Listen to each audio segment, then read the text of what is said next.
আসসালামু আলাইকুম ওয়া রাহমাতুল্লাহি ওয়া বারাকাতুহু। ইন্নাল হামদুলিল্লাহ ওয়াসসালাতু ওয়াসসালামু আলা নাবিয়্যিল্লাহ ওয়া বা'দ। কাছে কিংবা দূরে, ব্যস্ততা কিংবা অবসরে, যে যেখানে বসেই হাসানা ফাউন্ডেশনের উদ্যোগে আয়োজিত 10 দিনব্যাপী সংক্ষিপ্ত তালিমুল কোরআন কর্মশালায় যুক্ত হয়েছেন, আপনাদের সবাইকে জানাচ্ছি আরও একবার সাদর সম্ভাষণ। সম্মানিত দর্শক শ্রোতা, আলহামদুলিল্লাহ, দেখতে দেখতে আজ আমরা আমাদের এই সংক্ষিপ্ত তালিমুল কোরআন কর্মশালার 5ম ক্লাসে এসে উপনীত হয়েছি। আলহামদুলিল্লাহ। আমি শুরুতে আপনাদেরকে ছোট্ট করে মনে করিয়ে দিই, আমরা বিগত 4টি ক্লাসে কি পড়াশোনা করেছিলাম। প্রথম ক্লাসে আমরা জেনেছি আরবি হরুফের পরিচিতি এবং হরুফের প্র্যাকটিস আমরা করেছি। দ্বিতীয় ক্লাসের মধ্যে আমরা মাখারিজুল হরুফ, অর্থাৎ আরবি হরফগুলো কিভাবে উচ্চারণ হয়, কোন হরফ কোন জায়গা থেকে কোন সাউন্ড নিয়ে উচ্চারিত হয়, সেগুলো আমরা শিখেছি। তৃতীয় ক্লাসের মধ্যে আমরা আরবি যে হারাকাত আছে, জবর, জের, পেশ, সেগুলোর বিস্তারিত বিবরণ এবং উদাহরণ সহ আমরা প্র্যাকটিস করেছি। চতুর্থ ক্লাসের মধ্যে আমরা তানবিনের প্র্যাকটিস করেছি, অর্থাৎ 2 জবর, 2 জের এবং 2 পেশ এর সমষ্টিকে আরবিতে বলা হয় তানবিন। সেই তানবিনের পরিচিতি এবং তানবিনের বিশদ প্র্যাকটিস আমরা করেছি। আলহামদুলিল্লাহ। আজ আমরা 5ম ক্লাসের মধ্যে যেটি শিখব সেটি হচ্ছে জজমের বিবরণ। জজম কী জিনিস, জজম কিভাবে ব্যবহৃত হয়, কোথায় ব্যবহৃত হয়, এবং প্র্যাকটিক্যাল আমরা দেখিয়ে দিব যে বিভিন্ন ক্ষেত্রে জবর দিয়ে, জের দিয়ে, পেশ দিয়ে জজম কিভাবে আরবি শব্দের মধ্যে, কোরআনের আয়াতের মধ্যে প্রয়োগ করতে হয়।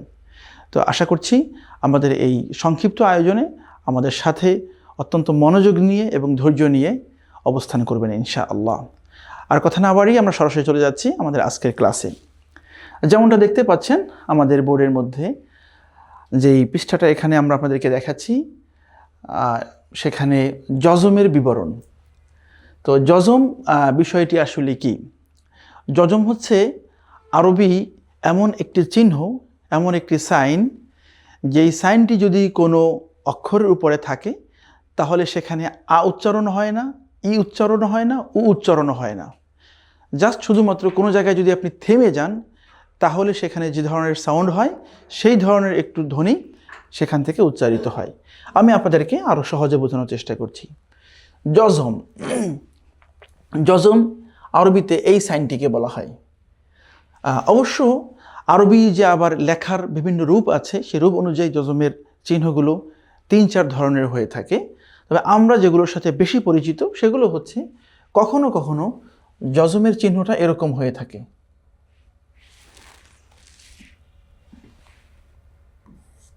এরকম হয়ে থাকে জজমের চিহ্নটা।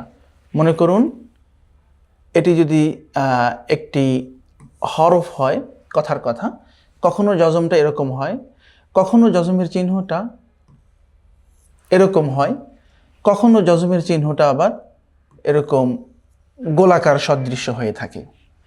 এই যে চিহ্নগুলো আছে এগুলো সাধারণত জজমের চিহ্ন হিসেবে ব্যবহৃত হয়। তো জজমের উচ্চারণ কীরকম হয়? আমরা এর আগে যেমন জেনেছি বা জবর বা, আবার বা জের বি, আবার তা জের তি। কিন্তু জজম যখন আসে কোনো হরফের উপরে, কোনো অক্ষরের উপরে, কোনো বর্ণের উপরে, তখন সেই জজমের সাউন্ডটা জাস্ট থেমে যেতে হয়। যেমন এখানে মনে করুন আছে বা জবর বা, কিন্তু পরবর্তীতে আবার বা আছে। তো যদি এই বাকে আমি এই বায়ের সাথে সংযুক্ত করতে চাই তখন পড়তে হবে এভাবে বা বা জবর, এবং জজমওয়ালা হরফ সবসময় পূর্বের হরফের সাথে কানেক্টেড হবে। এটি মনে রাখতে হবে, জজমওয়ালা হরফ সবসময় পূর্বের হরফের সাথে কানেক্টেড হবে, যদি না জজমওয়ালা হরফের পরে কোনো তাসদিদওয়ালা হরফ থাকে। সেটি অবশ্যই একটু পরবর্তী ডিসকাশন। যদি জজমওয়ালা হরফের পরে আবারও কোনো তাসদিদওয়ালা হরফ থাকে তাহলে পূর্বের হরকতওয়ালা হরফ সরাসরি তাসদিদওয়ালা হরফের সাথে কানেক্টেড হয়ে থাকে। এছাড়া সাধারণত নিয়ম হচ্ছে জজমওয়ালা হরফ পূর্বের হরফের সাথে কানেক্টেড হয়। তো মনে করুন আমি এই জিনিসটি দিয়ে আপনাদেরকে উদাহরণটা দেখাবো। তো তার আগে আমরা দেখে নিলাম জজমের 3টি সাইন হয়ে থাকে, এ ধরনের, এ ধরনের, এ ধরনের, সাধারণত প্রচলিতর মধ্যে। তো এখানে আমরা যে সাইনটি দেখতে পাচ্ছি বা আমাদের কায়দার মধ্যে ব্যবহার করেছি, যে কথা আগেই বলেছিলাম আমাদের সম্পূর্ণ নিজস্ব গবেষণালব্ধ এই কায়দা কোরআনিয়া, এখানে আমরা এই সাইনটি ব্যবহার করেছি। এই যে দেখতে পাচ্ছেন এই সাইনটি হয়তো দেখতে হুবহু এরকম হয়নি, একটু অন্য ধরনের। এই সাইনটি আমরা ব্যবহার করেছি এখানে। তো এখানে দেখা যাচ্ছে যে বায়ের সাথে এখানে একটি আলিফ আছে এবং আলিফটা জজমওয়ালা, তাহলে উচ্চারণটা কীরকম হবে সেখানে আমরা আসছি ইনশাআল্লাহ। তো আলিফ দিয়ে অনেক ক্ষেত্রে উদাহরণটা দিলে পরে বুঝতে একটু সমস্যা হতে পারে, যেহেতু আলিফ হচ্ছে হরফে ইল্লাতের অন্তর্ভুক্ত, এই জন্য আমরা বা দিয়ে উদাহরণটা দিচ্ছি। দেখুন এই যে দুটি বা আছে এখানে, প্রথম বা হরকতযুক্ত বা জবর, পরবর্তী একটি বা আছে সেটি জজমযুক্ত, তাহলে এটার মাঝে সম্পর্কটা কেমন এবং উচ্চারণটা কেমন হয় আমি ইন ডিটেলস আপনাদের বোঝানোর চেষ্টা করছি। যদি এমন হতো বিষয়টা,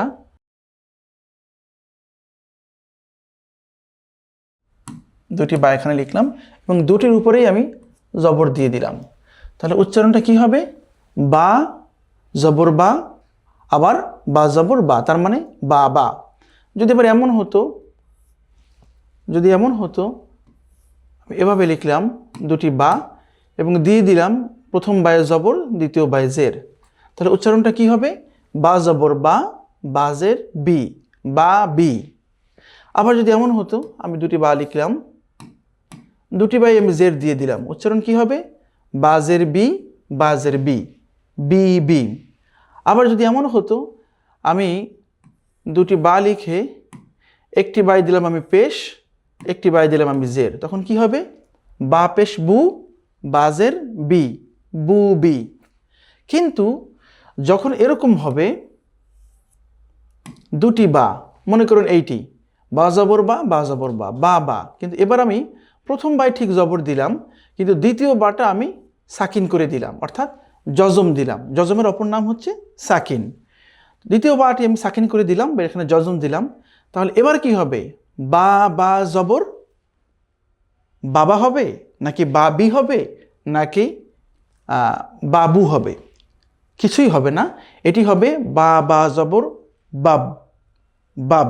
কেমন? শেষের বাটার জায়গায় থেমে যেতে হবে, বা বাও না, বা বিও না, বা বুও না, জবর জের পেশ কোনোটি হবে না, বরং এটি সরাসরি বা বা জবর বাব বলেই থেমে যেতে হবে। এটাই হচ্ছে জজমের উচ্চারণ, খুবই সিম্পল। তো সুতরাং এখানে বা বা জবর বাব। আমরা এই পৃষ্ঠার মধ্যে দেখতে পাচ্ছেন শুধুমাত্র জবর দিয়ে জজমের প্র্যাকটিস দেখিয়েছি। পরবর্তী পৃষ্ঠার মধ্যে আপনাদেরকে জের দিয়েও প্র্যাকটিস করে দেখাবো, এরপরে পেশ দিয়েও প্র্যাকটিস করে দেখাবো, তারপরে শব্দের মধ্যেও প্র্যাকটিস করে দেখাবো। এবার তাহলে আপনাদের সুবিধার্থে আমরা পুরো জজমের যেই এখানে উদাহরণগুলো আছে সেগুলো একবার প্র্যাকটিস করে দেখাচ্ছি। খেয়াল করুন তাহলে, বা আলিফ জবর, যেহেতু আলিফের কোনো সাউন্ড নেই, আলিফের সাউন্ড হচ্ছে আ ই উ, তার মানে বা আলিফ জবর বা, জাস্ট একটু টান দিয়ে বলতে হবে। আবার এটি জানতে হবে যে আলিফের সাথে যখন জবর চলে আসে তখন এটি একটি মাদের কায়দার মধ্যে পড়ে যায়, সেটি হচ্ছে মাদ আত-তাবিঈ, সুতরাং একটু টান দিয়ে তখন পড়তে হয়। বা আলিফ জবর বা, এতটুকুই। তো মূলত আমাদের প্র্যাকটিস হচ্ছে জজম নিয়ে যেহেতু, সুতরাং বা বা জবর বাব, বা তা জবর বাত। যদি এরকম হতো যে তাইয়ের উপরে একটি জবর আছে, তাহলে কিন্তু উচ্চারণটা তো এরকম যে বা জবর বা, তা জবর তা, বা তা। যদি জের থাকতো বা জবর বা, তা জের তি, বাতি। যদি পেশ থাকতো তাহলে বা জবর বা, তা পেশ তু, বাতু। কিন্তু এখন কিন্তু এই তিনটার কোনোটি নেই, এখানে আছে জজম, সুতরাং বা তা জবর বাত, বাত, বাত। কেমন? It's enough. এরপরে আছে বা সা জবর বাস, বা জিম জবর বাজ, বা হা জবর বাহ, বা খ জবর বাখ, বা দাল জবর বাদ, বা দাল জবর বাদ, বা র জবর বার, বার। কেমন?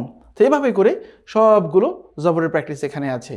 যেমন এটি কি হবে তাহলে? বা ঝা জবর, আশা করছি আপনি ইতিমধ্যে পেরে গিয়েছেন, বাজ। বা সিন জবর বাস, বা শিন জবর বাস, বা সদ জবর বাস, বা দদ জবর বাদ, বা ত জবর বাত, বা দ জবর বাজ, বা আইন জবর বা, বা। কেমন? এটা ছিল বা, আর এটা হচ্ছে বা, বা আইনটা একটু কণ্ঠের মধ্যে।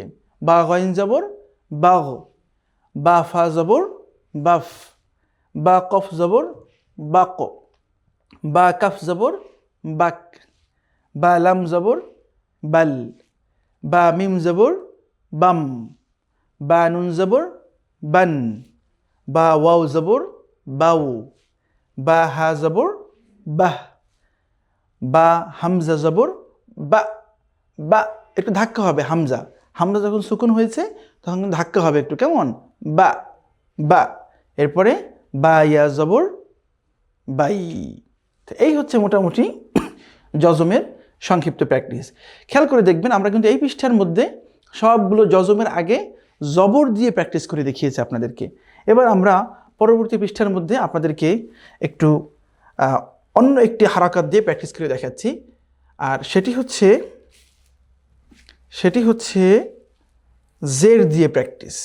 খেয়াল করুন, এই যে এখানে আমরা কিন্তু সবগুলো জের দিয়ে প্র্যাকটিস করে আপনাদের দেখাবো যে সুকুনের আগে অথবা এই জজমের আগে যদি জের আসে তাহলে উচ্চারণগুলো কেমন হবে। যদি এমন হতো এই বা জের, এরপরে যদি এই বায়ের উপরে একটা জবর থাকতো, যদি এই বায়ের উপরে জবর থাকতো কি হতো, বাজের বি বা জবর বা, বিবা। যদি এখানে জের থাকতো বাজের বি বাজের বি, বিবি। যদি এখানে পেশ থাকতো কি হতো, বাজের বি বা পেশ বু, বিবু, তাই না? কিন্তু এখানে কিন্তু কোনোটিই নয়। এখানে কি হয়েছে এবার, বা বাজের বিব, বা তাজের বিত, বা সাজের বিস, বা জিমজের বিজ, বা হাজের বিহ। মানে আগে যেখানে ছিল বাব এখানে হয়েছে বিব, কারণ জের এনেছি আমরা। আগে যেখানে ছিল বাত এখন সেখানে হয়েছে বিত। আগে যেখানে ছিল বাস এখন সেখানে হয়েছে বিস। এই তো খুবই সিম্পল। ঠিক এরকমভাবে বিখ, এরপরে বিদ, এরপরে বিজ, এরপরে বীর, এরপরে বীজ, বীজ ঝা যেহেতু বীজ, এরপরে বিষ, এরপরে বিষ। এই যে বিষ দেখেন আমরা পড়েছি না, বিসমিল্লাহ, বিসমিল্লাহ, সেই বিসমিল্লাহ কিন্তু এই হচ্ছে বিষ। এরপরে বিষ, এরপরে বিষ, এরপরে বিদ, এরপরে বিলত, কেমন, ত দিয়ে। তারপরে চলে যাচ্ছে পরবর্তী পৃষ্ঠায়। পরবর্তী পৃষ্ঠার মধ্যে দেখতে পাচ্ছেন এখানেও জের দিয়ে অনেকগুলো প্র্যাকটিস আছে। যেমন এই যে বাজের বিল, এরপরে বির, এরপরে বিগ, তারপরে বিফ, এরপরে বিক, তারপরে বিক, এরপরে বিল, তারপরে বা মিমজের বিম, এরপরে বিন, এরপরে বিউ, এরপরে বিহ, তারপরে বি, বি ওই যে হামজা দিয়ে একটু ধাক্কা করে উচ্চারণ হতো, যেমন বা হামজা জবর ছিল বা, এখানে হবে বি। তারপরে বা ইয়াজের বি, বি, কেমন। এই হচ্ছে মোটামুটি জের দিয়ে জজমের প্র্যাকটিস। যদি নিচের দিকে চলে যাই আমরা দেখতে পাবো এখানের পরে আপনাদেরকে আমরা পেশ দিয়েও জজমের প্র্যাকটিসগুলো কেমন হয় সেগুলো দেখানোর চেষ্টা করেছি। এই যেমন বা পেশ বু, তারপরে হামজা পেশ আছে, এটা বুটা বুই থেকে যাবে। এরপরে আছে বা পেশ বু, তারপরে বা সাকিন। আগের মতো করে ঠিক খেয়াল করুন, যদি এমন হতো যে এই বায়ের উপরে একটা জবর আছে, যদি এমন হতো তাহলে কি হতো, বা পেশ বু বা জবর বা, বু বা। যদি জের থাকতো বা পেশ বু বা জের বি, বুবি। যদি পেশ থাকতো কি হতো, বা পেশ বু বা পেশ বু, বুবু। কারণ তখন প্রত্যেকটি হরফই স্বতন্ত্র থাকতো, তার নিজের একটা হারাকাত থাকতো, তার মতো করে উচ্চারণ করতে হতো। কিন্তু এখন যেহেতু এই বায়ের উপরে সুকুন আছে অথবা জজম আছে, তার মানে হচ্ছে এই বাটা এখন পূর্ববর্তী বায়ের সাথে কানেক্টেড হবে। তাহলে কি পড়তে হবে, বা বা পেশ বুব, এরপরে বুত, তারপরে বুস, তারপরে বা জিম পেশ বুজ। তাহলে এটা কি হবে, আশা করছি অনেকে ইতিমধ্যে ধরে ফেলেছেন, বা হা পেশ বুহ, এরপরে বুখ, বুদ, বুজ, বুর, বুজ, বুস, বুশ, বুস, বুদ, বুত, বুল, বুড়, বা আইন পেশ বুড়, এরপরে বুগ, তারপরে বুফ, তারপরে বুক, তারপরে বুক, তারপরে বুল, তারপরে বুম, এরপরে বুন, এরপরে বু, বা ওয়াও পেশ বু, এরপরে বা হা পেশ বুহ, এরপরে বা হামজা পেশ বু, বু, ওই যে একটু ধাক্কা হবে বলেছিলাম আমরা। এরপরে বা ইয়া পেশ বই। কেমন? এই হচ্ছে মোটামুটি পেশ দিয়ে জজমের প্র্যাকটিস। খুবই সহজ। আপনি চাইলে পরে এটাকে আগের মতো করে ডিসেন্ডিং স্টাইলেও পড়তে পারেন। বুই, বু, বুহ, বু, বুন, বুম, বুল, এরকম করে করে পড়লে দেখবেন আপনার ব্রেনের মধ্যে যে একটা সেট আছে, আপনি এর উল্টো করে পড়ছেন, তখন আপনার ব্রেন নতুন করে ওয়ার্ক করবে এবং এর মাধ্যমে আপনি আপনার যে ফ্লুয়েন্সি আছে সেটি বাড়াতে পারবেন। তো এই হচ্ছে মোটামুটি জজমের একদম সরল প্র্যাকটিস, যেখানে আমরা জবর দিয়ে, জেড দিয়ে এবং পেশ দিয়ে জজমের প্র্যাকটিস আপনাদেরকে করিয়ে দেখিয়েছি। এবার হচ্ছে এটাকে আরেকটু বড় পরিসরে যদি আমরা আপনাদেরকে শব্দের মধ্যে নিয়ে দেখাই, যেটাকে আরবিতে বলা হয় তামরিন। তামরিন শব্দের অর্থ হচ্ছে গিয়ে প্র্যাকটিস, প্র্যাকটিস। এবং আমাদেরকে কিন্তু শুধুমাত্র এই কায়দা জানলেই হবে না, এই কায়দার বেশি বেশি প্র্যাকটিস করতে হবে। ইংরেজিতে একটি কথা আছে আমরা জানি, practice makes a man perfect. যত বেশি আপনি প্র্যাকটিস করবেন, অনুশীলন করবেন, তত বেশি আপনি পারফেক্ট হতে পারবেন, আপনি তত বেশি ওই বিষয়ে মাহের হতে পারবেন, কেমন দক্ষ হতে পারবেন। তো সেই জায়গায় আমরা এখানে আপনাদের জন্য তামরিন রেখেছি। এই তামরিন রেখেছি আমরা আবার একাধিক ধরনের। কীরকম? ছোট শব্দের মধ্যে তামরিন, আবার একটু বড় শব্দের মধ্যেও আমরা তামরিন রেখেছি। আবার তামরিনের ক্ষেত্রেও আমরা জবর, জের, পেশ বিভিন্ন অ্যাঙ্গেলে সেগুলো নিয়ে আসার চেষ্টা করেছি। তো এই যে মনে করুন আমরা দেখতে পাচ্ছি এখানে শিনের উপরে জবর আছে, কিন্তু তারপরে যে আলিফ আছে, আলিফটা হচ্ছে জজমওয়ালা আলিফ, তার মানে সুকুন আলিফ। তাহলে কি হবে? শিন আলিফ জবর শা, নুন দুই পেশ, তানবিনের প্র্যাকটিস তো করে এসেছি আমরা, তাই না? নুন পেশ নু, কিন্তু নুন দুই পেশ নুন। তাহলে কি হলো? শিন আলিফ জবর শা, নুন দুই পেশ নুন, সব মিলিয়ে শা নুন। এরপরে মনে করেন এখানে আছে আলিফ জবর আ, অথবা বলতে পারি আমরা হামজা জবর আ, যেহেতু আলিফের উপরে কখনো হরকত আসলে সেটা হামজা হয়ে যায়, সুতরাং আলিফ জবর আ। কিন্তু আলিফের পরে কিন্তু এখানে বা আছে সুকুন, তার মানে এই বাকে এখন আলিফের সাথে কানেক্টেড করতে হবে, মার্জ করতে হবে। তাহলে কি হবে? আলিফ বা জবর। এখন আলিফকে একা একা উচ্চারণ করা যাবে না, আলিফকে ওই বা সাথে নিয়ে উচ্চারণ করতে হবে, কারণ তার পরবর্তী হরফের মধ্যে সুকুন আছে, এজন্য সে এখন একা স্বতন্ত্র নয়, বাকে নিয়েই তাকে চলতে হবে। তাহলে আলিফ বা জবর অথবা হামজা বা জবর আব, তার জবর তার, আব তার। এখানেও সেম, এই যে একটা জজমের উদাহরণ, এই যে একটা জজমের উদাহরণ, কেমন? তো আব তার। আবার এখানে আছে এই যে ওয়াও তা জবর ওয়াত, লাম্পেশ লু, ওয়াত লু।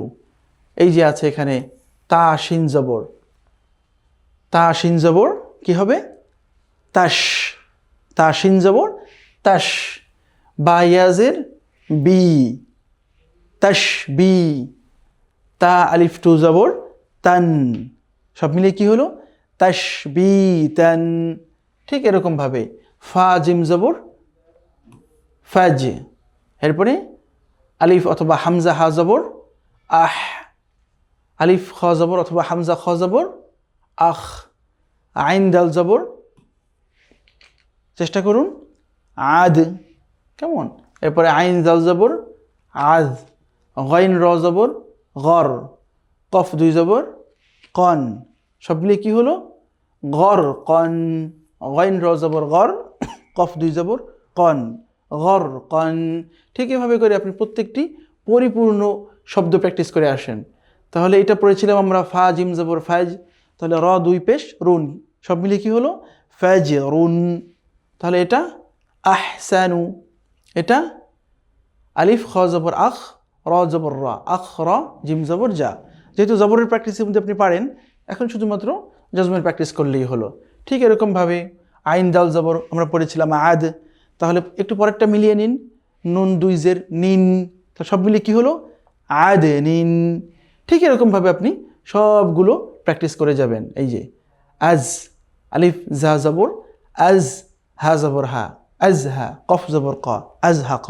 এই যে দেখুন আপনি এই যে জজমের প্র্যাকটিস করছেন, তারপরে জবরের প্র্যাকটিস করে এসছেন, জেরের প্র্যাকটিস করে এসছেন, পেশের প্র্যাকটিস করে এসছেন, তানবিনের প্র্যাকটিস করে এসছেন, এখন আস্তে আস্তে কিন্তু সবগুলোর ব্যবহার পাচ্ছেন আপনি।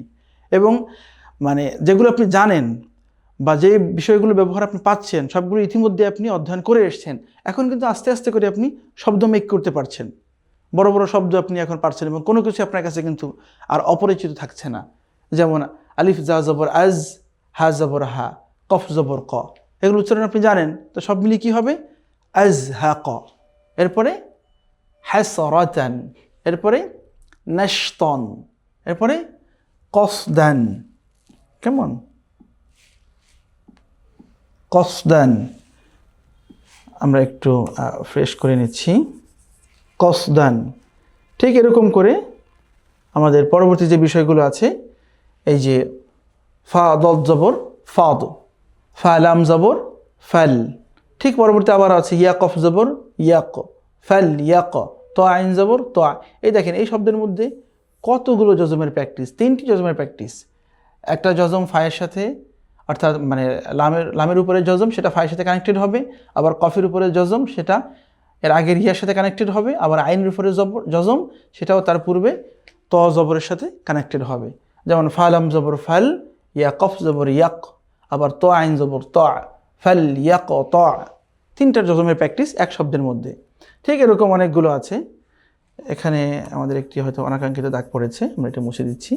তো ঠিক এরকমভাবে আইন জ জবর আজ, মিম 2 পেশ মুন, আজ মুন।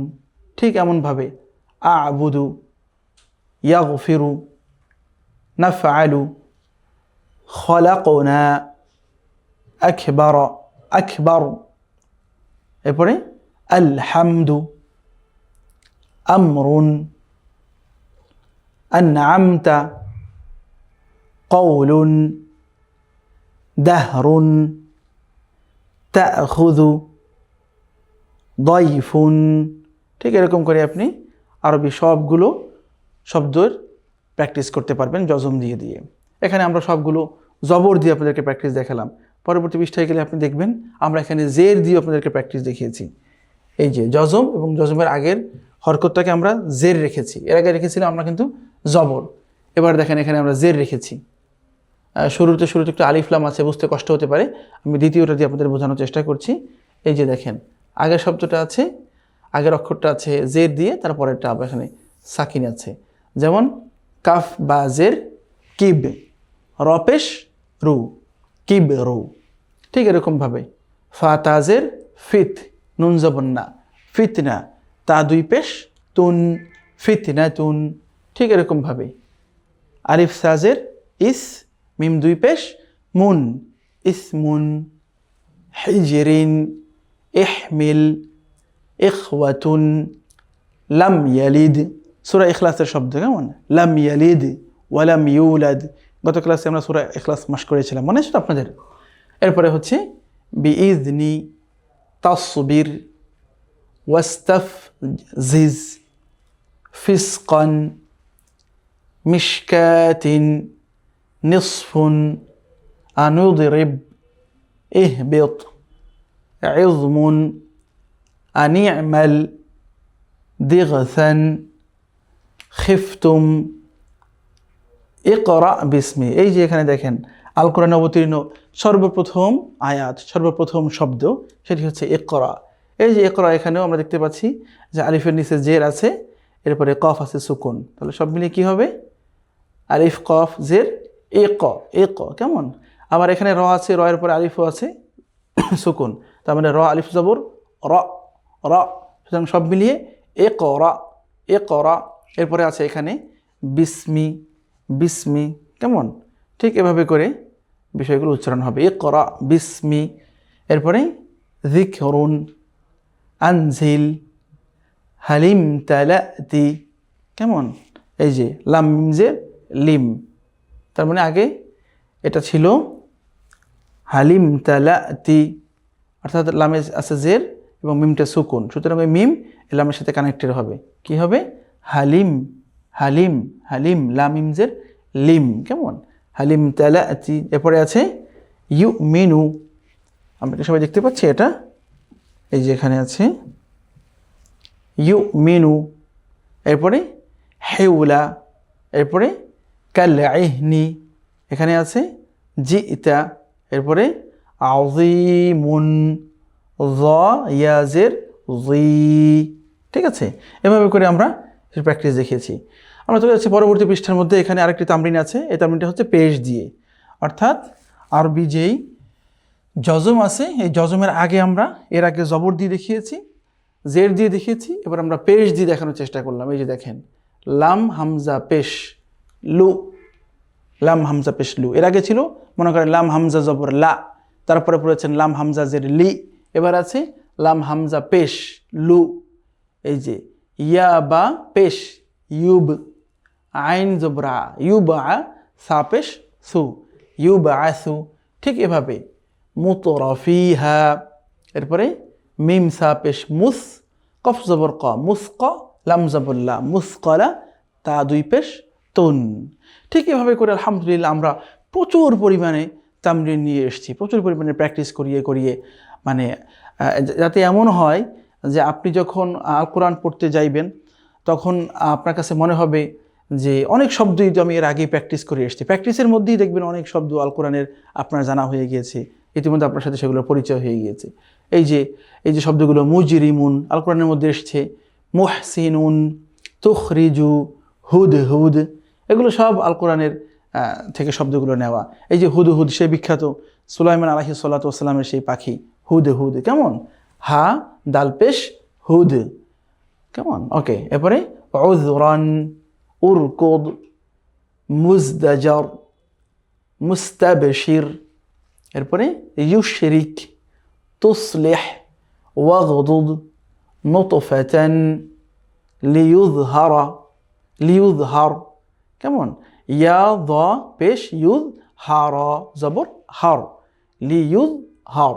এরপরে বুউদান, তারপরে তুগনিয়া, এরপরে মুফলিহু, এরপরে উকুদাতান, এরপরে তুকরিমু, এরপরে যুলমুন, এরপরে তিবতুম, এরপরে ইউনযিরু, এরপরে ইয়াতুবু, তারপরে মুহলিকুন, এরপরে মুমিনুন, মিম হামজা পেশ মু, একটু ধাক্কা হবে, ওই যে এর আগে আমরা পড়েছি মা মি, ওরকমভাবে মু, মিমজের মি, মু মি, নুন দুই পেশ নুন, মুমিনুন।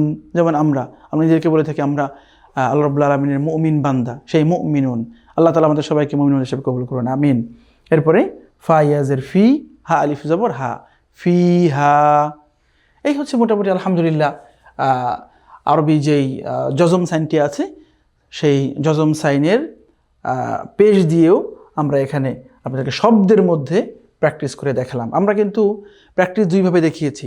প্রথমে জবর জের পেশের প্র্যাকটিস দেখিয়েছি শুধুমাত্র একটি অক্ষর দিয়ে, একটি অক্ষরের সাথে একটি অক্ষর তো না হলেই নয়, সেটি দিয়ে দেখিয়েছি। এবং এরপরে আমরা শব্দের মধ্যে 3 শব্দ, 4 শব্দ, 5 শব্দ, এরকম বড় বড় শব্দের মধ্যে আবারও জবর দিয়ে, জের দিয়ে, পেশ দিয়ে জজমের প্র্যাকটিস দেখিয়েছি। এই হচ্ছে মোটামুটি আলহামদুলিল্লাহ আরবির অন্যতম একটি সাইন, সেটি হচ্ছে জজম, এবং সেই জজমের বিভিন্নভাবে প্র্যাকটিস। এরপরেই আমরা আজকের আরেকটি ছোট্ট পার্টে চলে যাব, সেটি হচ্ছে কলকলা। কলকলা কাকে বলে? কলকলা হচ্ছে মূলত, আমরা কিন্তু আগের একটি ক্লাসে বলেছিলাম, যদি আপনাদের স্মরণ থেকে থাকে, যে কলকলা হচ্ছে মূলত আরবি এমন কিছু লেটার, যেই লেটারগুলো যখন জজম অবস্থায় অথবা সাকিন অবস্থায় শব্দের শেষে আসে তখন সেখানে একটা বাউন্সিং সাউন্ড হয় এবং তাকেই বলা হয় কলকলা। কেমন? এই কলকলার মোট 5টি অক্ষর রয়েছে। এই যে দেখুন, কলকলার হরফ মোট 5টি। সেটি কি? কফ, ত, বা, জিম, দাল। এই কফ, ত, বা, জিম, দাল 5টি অক্ষরকে সহজে মনে রাখার জন্য একটি ছোট্ট টেকনিক আছে, চাইলে পরে আপনি সেটি মুখস্থ করে রাখতে পারেন। সেটিকে বলা হয় আরবিতে একসাথে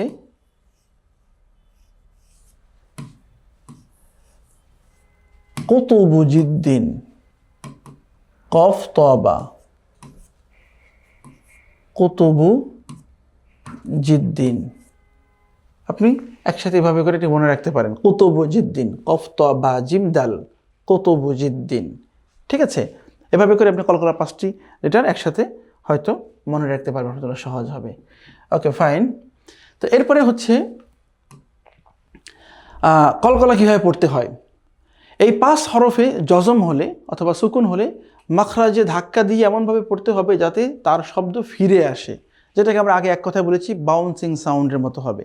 যেমন যদি এমন হয় কখনো জজমটা এসেছে কলকলার কোনো একটি অক্ষরের উপরে, যেমন কলকলার একটি অক্ষর হচ্ছে কফ, এই কফের উপরে যদি জজম আসে, সাধারণত যদি আপনি পড়তেন এমন হতো আলিফ কফ জবর আক, আক।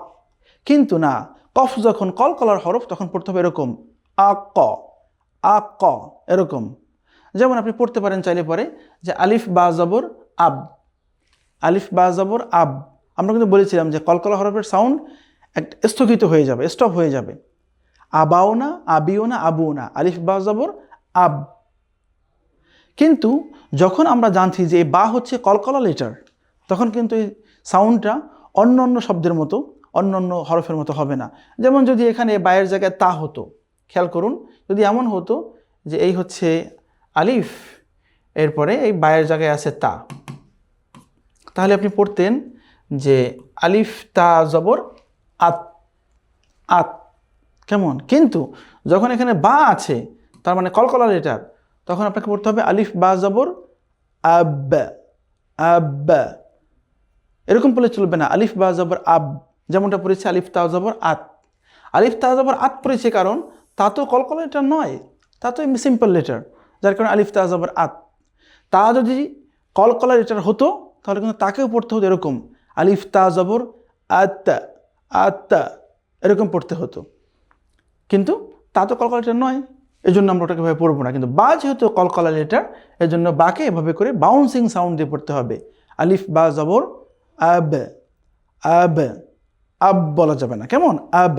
তো কলকলার যে 5 লিটার আছে, এই 5টি লিটারে যখন সুকুন থাকবে অথবা জজম থাকবে, তখন সেটাকে বাউন্সিং সাউন্ড করে পড়তে হবে, অর্থাৎ এমনভাবে সাউন্ডটা হবে মনে হবে যেন এটা কেমন যেন ইকো করে আবার আপনার দিকে ফিরে আসছে।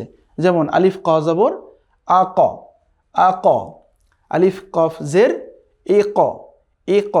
আলিফ কফ পেশ উ ক, উ ক। আবার ঠিক এরকমভাবে আলিফ ত জবর আত, আত। আপনি কিন্তু আত বললে হবে না, আত। এরপরে আলিফ ত জের ই ত, ই ত। আলিফ ত পেশ উ ত, উ ত। কেমন? সুতরাং একবারে আপনি পড়েন তো একটু এই লাইনটা, আক, এক, উ ক, আত, ই ত, উ ত। কেমন? ঠিক এভাবে করে পরেরটাও আব, ইব, উব। এটা ইব হবে, ওখানে আব আছে, ইব, উব। আজ, ইজ, উজ। ঠিক আছে, এরকম করে পড়তে হবে। ঠিক এরকমভাবে আদ, ইদ, উদ। আপনি কিন্তু যদি পড়েন যে আদ, ইদ, উদ, যদি আপনি জিহ্বাকে এখানে থামিয়ে দেন তাহলে কিন্তু ভুল হবে, এটাকে বাউন্স করতে হবে, আদ, ইদ, উদ। কেমন? তো এই হচ্ছে খুবই সংক্ষেপে এবং খুবই সহজ সরলভাবে কলকলার পরিচয় এবং কলকলার প্র্যাকটিস। আপনাদেরকে ছোট্ট করে একটু এই কলকলার তামরিন করে দেখাই। এই যে দেখেন, বিভিন্ন শব্দের মধ্যে এখানে আমরা কলকলার প্র্যাকটিস নিয়ে এসেছি। এই যে আলিফ ক জবর আ ক, বা জবর বা, আকো বা, লাম জবর লা, আকো বালা। অনেকে কিন্তু পড়ে আকবালা, হবে না, আকবালা। কেমন? এরপরে ইকরা, অনেকেই পড়ে দেখবেন জিজ্ঞেস করা হয় যে আল কোরআনের নাজিলকৃত সর্বপ্রথম শব্দকে অনেকে বলবে ইকরা। ন, ইকরা না। কিন্তু একে তো হচ্ছে কেউ যদি বলে ইকরা, তার মানে ছোট কাফ হয়ে গেল, কিন্তু এই যে কাফ যেটা আছে ওটা পড়া যাবে না। আবার যদি কেউ বলে ইকরা, তাও কিন্তু হবে না। একদম পারফেক্ট 100% পারফেক্ট প্রনাউন্সিয়েশন হচ্ছে ইকরা, ইকরা। কেমন? ইকরা, এরকম। ঠিক এরকমভাবে উকসিমু, ইয়াতআনু, ফিতরাতুন, তুতঈমু, আবতারু, ইবরাতুন, খুবরান, খুবরান, ফাজরুন, সিজনুন, উজরাতুন, আদনিন, সিদরিন, উদউ। উদউ বললে হবে না, উদে, উদউ, কেমন, উদউ, এরকমভাবে কলকলা করে পড়তে হবে। অনেক সময় দেখা যায় যে যেহেতু আমরা ক্যামেরায় কথা বলছি, ক্যামেরায় সাউন্ডের কারণে কিন্তু সাউন্ড একটু 19-20 হতে পারে। এগুলো আপনারা বারবার দেখে ঠিক করবেন ইনশাল্লাহ। আশা করছি ডেফিনেশন যেহেতু আপনাদের কাছে ক্লিয়ার, সঠিক উচ্চারণটাও আপনারা করতে পারবেন বিইজনিল্লাহি তাআলা। এই হচ্ছে মোটামুটি কলকলার পরিচয় এবং কলকলার সংক্ষিপ্ত প্র্যাকটিস বিভিন্ন শব্দের মধ্যে আমরা আপনাদেরকে এখানে দেখানোর চেষ্টা করলাম। তো সম্মানিত উপস্থিতি, সম্মানিত দর্শক শ্রোতা, আলহামদুলিল্লাহ আজ আমরা যে টপিকটি পড়লাম সেটি হচ্ছে মূলত জজমের টপিক, জজমের বিবরণ, অথবা জজমের যে অপর নাম রয়েছে সাকিন অথবা সুকুন, যেটাই বলি আমরা জজম, সাকিন অথবা সুকুন যে নামই ডাকি না কেন, আমরা এর বিবরণটা এখানে শিখলাম আজকে। কেমন? তো বিবরণের পাশাপাশি আমরা জজম অথবা সাকিনের যে তামরিনগুলো আছে সেগুলো এখানে দেখার চেষ্টা করেছি। পাশাপাশি জজম যদি আবার স্পেশালি 5টি অক্ষরের উপরে আসে তাহলে সেটি তখন আর স্বাভাবিক জজম থাকে না, তখন সেটা কলকলার উচ্চারণে পরিণত হয়। সেই প্র্যাকটিসও আমরা করিয়ে দেখিয়েছি। যেহেতু কলকলার শব্দগুলোর উচ্চারণ জজমের সাথে রিলেটেড, এজন্য জজমের চ্যাপ্টারের মধ্যেই আমরা কলকলারের বিষয়টাও নিয়ে আসার চেষ্টা করেছি এবং আশা করছি আপনারা সবাই খুবই সহজবদ্ধভাবে এটি বুঝতে সক্ষম হয়েছেন বিইজনিল্লাহি তাআলা। তো আমাদের ক্লাসে বরাবরের মতো আমরা জানি 2টি সেগমেন্ট থাকে। একটি হচ্ছে আমাদের কায়দা কোরআনিয়া থেকে, কায়দা কোরআনিয়া ফলো করে আমরা কোরআন কীভাবে তিলাওয়াত করতে হবে সেদিকে আমরা আগাচ্ছি। আস্তে আস্তে করে আমরা শব্দ গঠন, বাক্য গঠন সেগুলো শিখব।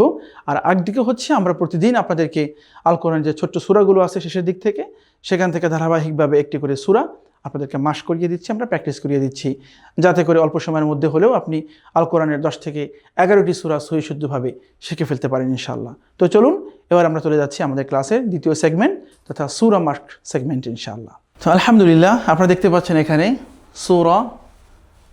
সূরাতুল মাসাদ অথবা সূরাতুল লাহাব। এই সূরাটির 2টি নামই আছে, অনেকেই সূরাতুল মাসাদ বলে চিনেন, অনেকেই সূরাতুল লাহাব বলে চিনেন। তো এখানে সূরাতুল লাহাব, এখানে মোট 5টি আয়াত আছে এবং এটি একটি মাক্কি সূরা। আজ আমরা সূরাতুল লাহাব অথবা সূরাতুল মাসাদের মাস করব ইনশাআল্লাহ।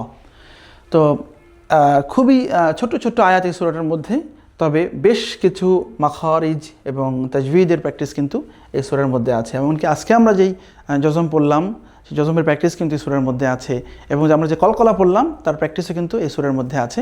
আপনারা তিলাওয়াত করতে গিয়ে পেয়ে যাবেন ইনশাআল্লাহ। ওকে, তাহলে আমরা শুরু করছি। বিসমিল্লাহির রহমানির রহিম। বিসমিল্লাহির রহমানির রহিম এই আয়াতের প্র্যাকটিস ইতিমধ্যে আমরা একাধিকবার করেছি। আজ আমরা সেই আয়াতের রিপিটে তেমন আর যাচ্ছি না, আমরা সরাসরি সূরার আয়াতে চলে যাচ্ছি। তাব্বাত ইয়াদা আবি লাহাবিন ওয়া তাব। এখানে মজার একটি বিষয় আছে, সেটি হচ্ছে আমরা জানি যে আরবি বাক্যের অথবা আল কোরআনের আয়াতের শেষের অক্ষরে যদি ওয়াকফ করা হয় অথবা মানে যেটাকে বলে মানে থেমে যাওয়া হয়, পরিপূর্ণ থেমে যাওয়া হয়, তখন সেই অক্ষরটি অটোমেটিক সুকুন শব্দের রূপ নেয়। তার মানে এই বাটা হচ্ছে এখন সুকুন বা, যেহেতু বায়ের পরে ওয়াকফ হচ্ছে। তো সুতরাং আয়াতটি হবে এমন, তাব্বাত ইয়াদা আবি লাহাবিন ওয়া তাব। যেহেতু সর্বশেষ অক্ষর বা বায়ের পরে ওয়াকফ হয়েছে, সুতরাং বাটা এখন সাকিন হয়ে যাবে। তো বা যখন সাকিন হয়ে যাচ্ছে তখন কি হলো, বা যেহেতু কলকলার হরফ, তখন সেখানে কলকলার সাউন্ড চলে আসবে। ওয়াতাব বলা যাবে না কিন্তু। আবার কেউ যদি ওয়াতাব বলে, কিছুটা শুনতে তাসদিদ সাউন্ডের মতো শোনা যায়, এর মানে কিন্তু এটা না যে ওই তাসদিদের সাউন্ডটা হচ্ছে, এটা কিন্তু জজমের কারণে কলকলার সাউন্ড হচ্ছে। কেমন, খুব ইন্টারেস্টিং। তো যাই হোক, আমরা আবার পড়ছি। তাব্বাত ইয়াদা আবি লাহাবিন ওয়া তাব। এখানে মোট তাজবিদের কয়েকটি নিয়ম আছে।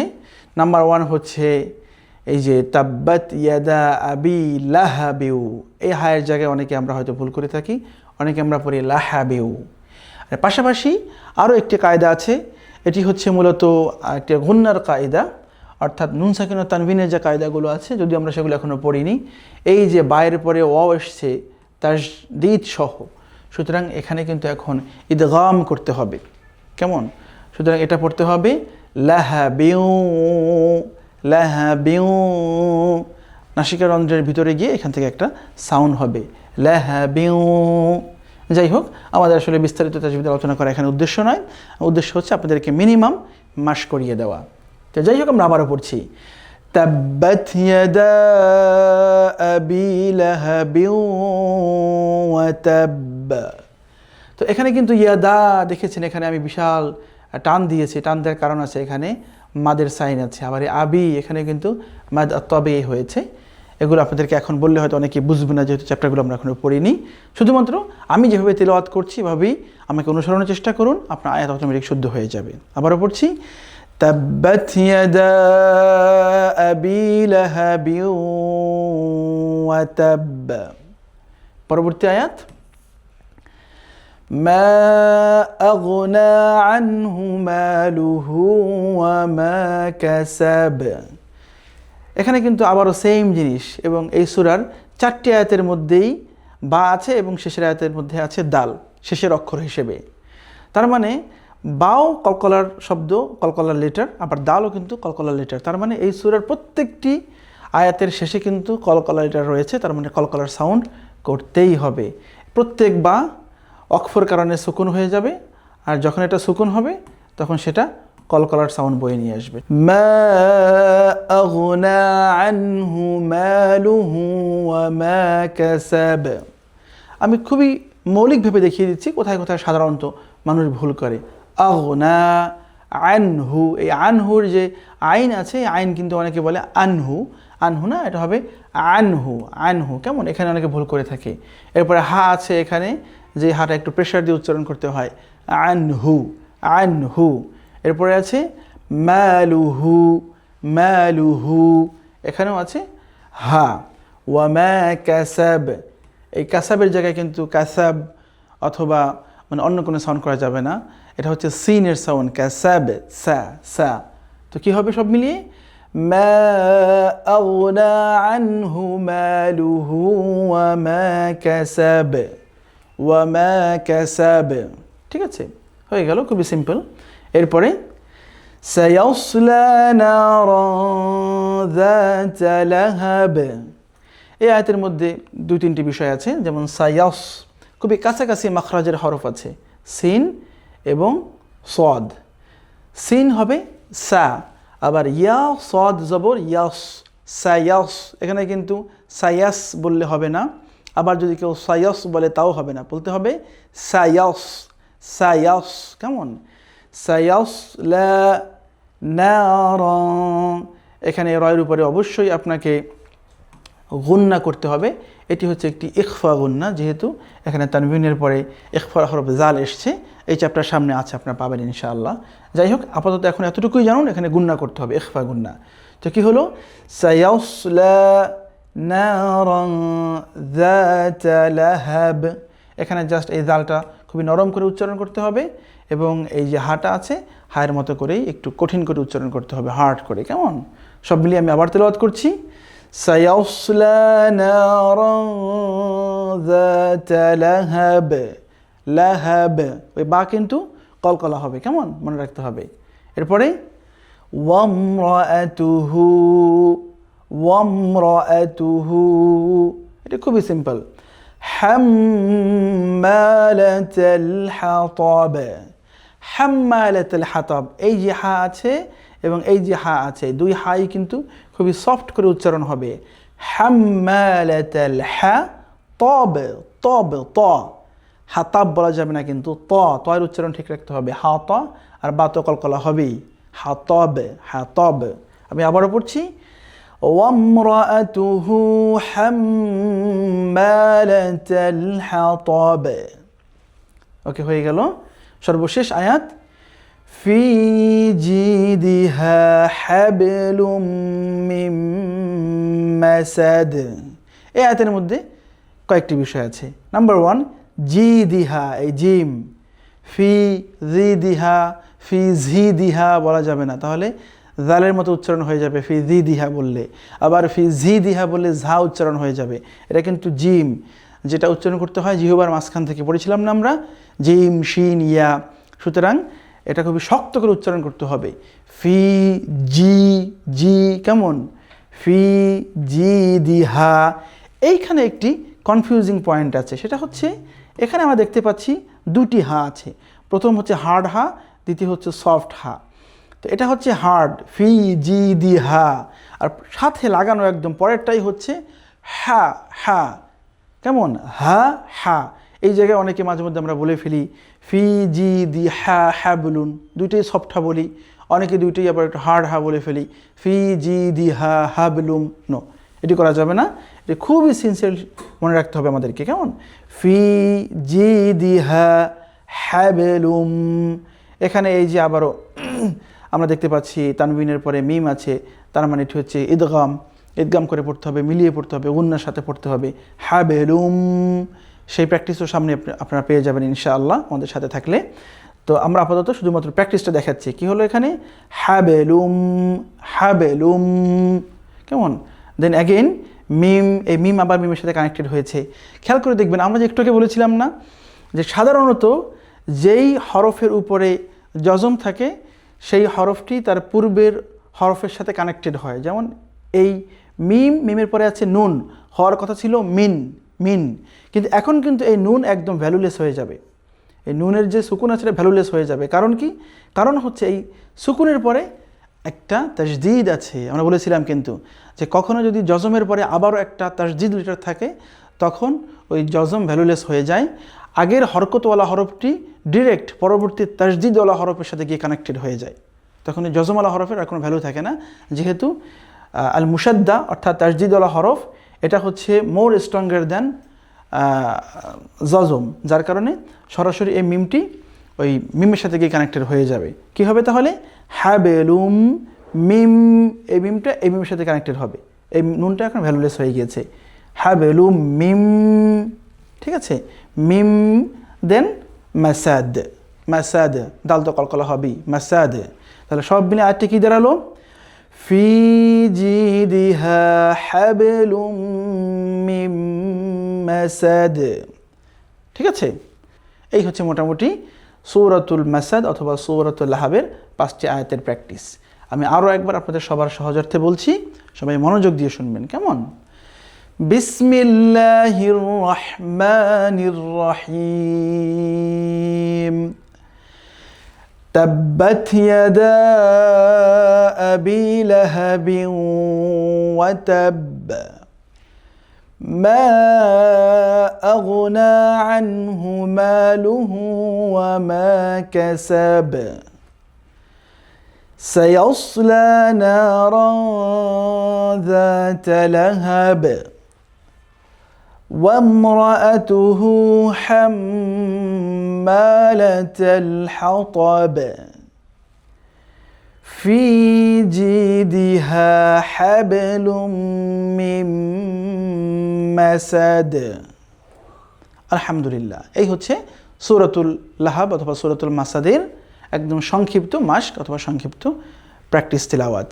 তো আলহামদুলিল্লাহ, আমরা আপনাদেরকে একটি সূরা এখানে মাস্ক করে দেখালাম। যদি বারবার আপনি এটিকে প্র্যাকটিস করেন, আশা করা যায় ইনশাআল্লাহ নামাজের মধ্যে এই সূরা যখন তিলাওয়াত করতে যাবেন আপনার কোনো ধরনের অন্তত যেগুলো লাহানে জেলি আছে, অর্থাৎ বড় বড় যে ভুলগুলো আছে এরকম কোনো ভুল হবে না। হয়তো মিস্টেকের কারণে কোনো ছোটো ভুল হয়েও যেতে পারে, বারবার শুনবেন তাহলে সেগুলো ইনশাআল্লাহ আস্তে আস্তে করে রব্বুল আলামিন ইরেজ করে দিবেন। তো এই ছিল আজকে আমাদের 5ম ক্লাসে জজমের প্র্যাকটিস, তার সাথে হলো গিয়ে কলকলা এবং একটি সূরার প্র্যাকটিস আমরা আপনাদেরকে এখানে দেখালাম। আশা করছি ক্লাসটি আপনাদের ভালো লেগেছে ইনশাআল্লাহ।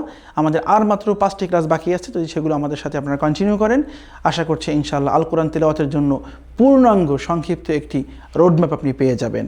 তো সুতরাং আজকে ক্লাস আমরা এখানেই শেষ করছি। আপনাদের সবার জন্য রইল অনেক অনেক দোয়া এবং শুভকামনা। আল্লাহ সুবহানাহু ওয়া তাআলা আমাদের সবাইকে ঈমানের সাথে রাখুন, আল কোরআনের সাথে রাখুন, কোরআন এবং সুন্নাহর জিন্দেগির সাথে রাখুন। আপনাদের সবার জন্য অনেক অনেক দোয়া এবং ভালোবাসা জানিয়ে আজকের মতো আমরা এখানেই বিদায় নিচ্ছি।